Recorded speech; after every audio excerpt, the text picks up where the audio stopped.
Hello friends, welcome to my channel Easy Tasty Recipes. அனைவருக்கும் என் இனிய தமிழ் புத்தாண்டு வாழ்த்துக்கள். இன்றைக்கும் ஒரு டிஃப்ரெண்ட்டான ஒரு ஆன்மீக வீடியோ தான் பார்க்க போகிறோம். பொருளை பற்றி தான். இது நிறைய பேருக்கு விஷயங்கள் தெரியும், ஆனால் மறைக்கப்பட்ட விஷயங்கள் நிறைய இருக்குது. உங்களுக்கு தெரியாத விஷயங்கள்லாம் இந்த வீடியோவில் நம்ம பார்க்க போகிறோம். நான் இன்றைக்கி பேச போகிறது கோமதி சக்கரத்தை பற்றி தான். இந்த பொருள் உங்களுக்கு வேணும்னா நான் லிங்க் டிஸ்கிரிப்ஷன் பாக்ஸில் தரேன், அமேசானில் இருக்குது. நீங்கள் டச் பண்ணி நீங்கள் வாங்கிக்கோங்க. உங்களுக்கு இந்த வீடியோ பிடிச்சிருந்தா மறக்காமல் ஒரு லைக் பண்ணிவிட்டு கமெண்ட் பண்ணுங்கள். வாங்க வீடியோக்குள்ளே போகலாம். ஃப்ரெண்ட்ஸ், நீங்கள் அடிக்கடி கேட்டுகிட்டே இருந்தீங்க கோமதி சக்கரத்தை பற்றி சொல்லி. உங்களுக்காக தான் இந்த வீடியோ. இந்த கோமதி சக்கரம் ஒரு சங்கு வகையை சார்ந்த ஒரு கல். இது கோமதி நதியில் கிடைக்கிறதுனால இதுக்கு கோமதி சக்கரம் அப்படின்ற பேர் வந்தது.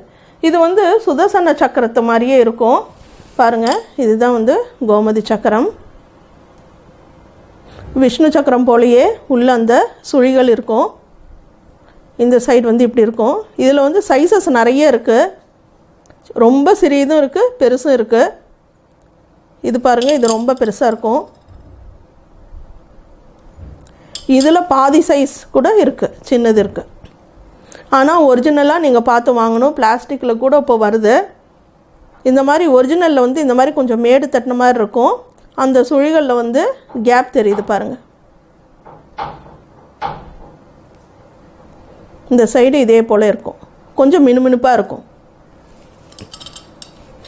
கிருஷ்ணர் துவாரகையை ஆண்டபோது அவருடைய மாளிகையில் செவுத்துலெல்லாம் நிறைய கோமதி சக்கரங்கள் பதிச்சிருந்தாராம்.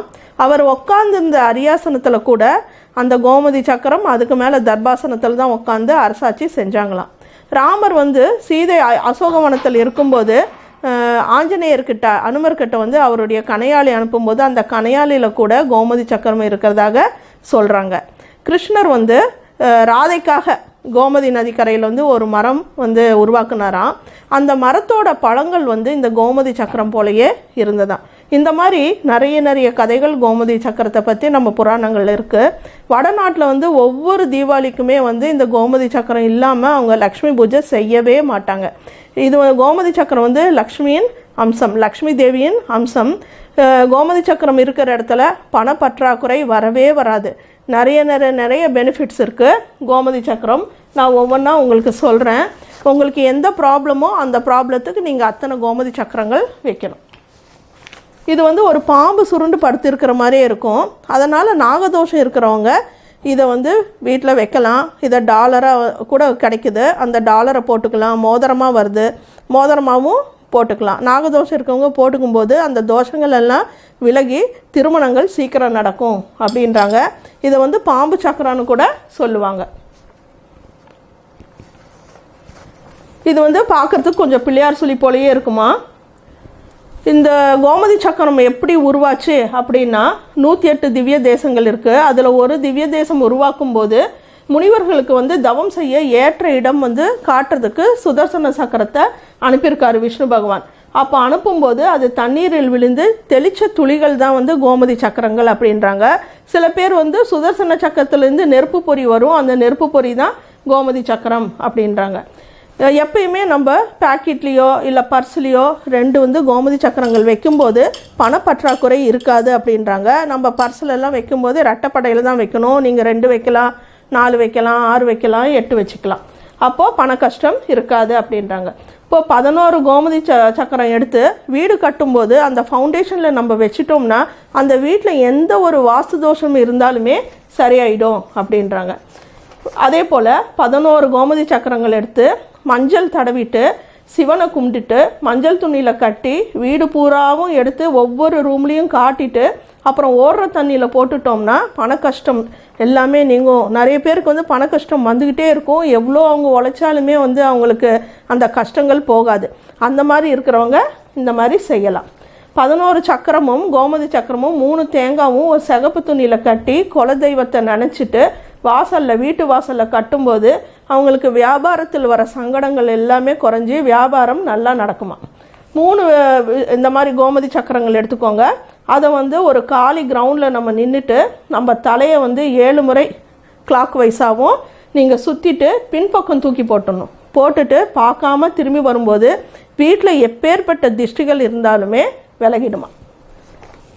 வேறு ஒரு இதுன்னு சொல்கிறேன். 11 கோமதி சக்கரம் எடுத்துகிட்டு சகப்பு துணியில் கட்டி அரிசியிலையோ இல்லை கோதுமையிலோ வைக்கும்போது என்றைக்கும் காலத்துக்கும் உணவு தட்டுப்பாடுகள் வரவே வராதான். நார்த் இந்தியாவில் அவங்க கோதுமையில் வைப்பாங்க, நம்ம அரிசியில் வச்சுக்கலாம்.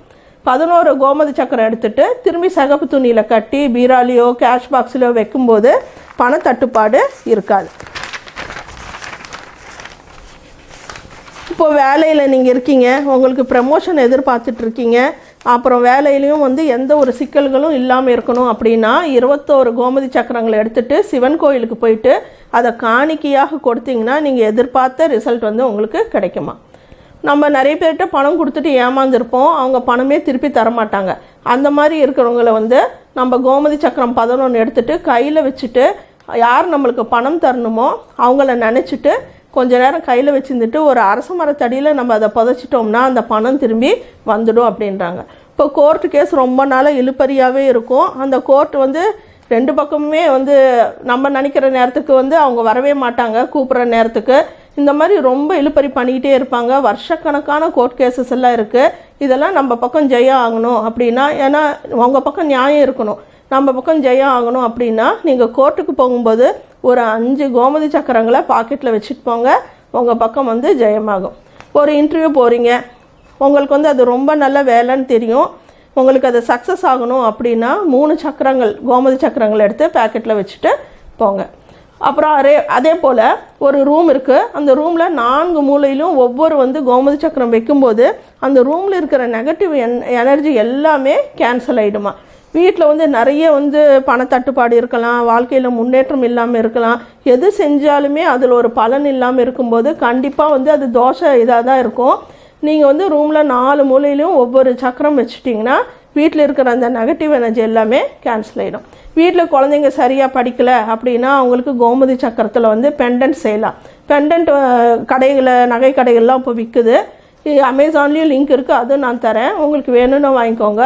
அதை பூஜை ரூமில் நீங்கள் வச்சு 108 சரஸ்வதி நாமங்கள் எல்லாம் சொல்லிவிட்டு அந்த குழந்தையோட கழுத்தில் நீங்கள் கட்டி விடும்போது அந்த குழந்தை நல்லா படிக்க ஆரம்பிச்சிடும். வீட்டில் எல்லா ஐஸ்வர்யம் எல்லாம் பெருகணும் அப்படின்னா 11 கோமதி சக்கரம் எடுத்துக்கணும், 11 லகு நாரியல். இந்த லகு நாரியல் பற்றி நான் அப்புறம் தனி வீடியோ போடுறேன். இது ரெண்டையும் ஒரு மஞ்சள் துணியில் கட்டி பூஜை ரூமில் வச்சிங்கன்னா உங்களுக்கு அஷ்ட ஐஸ்வர்யம் பெருகும்.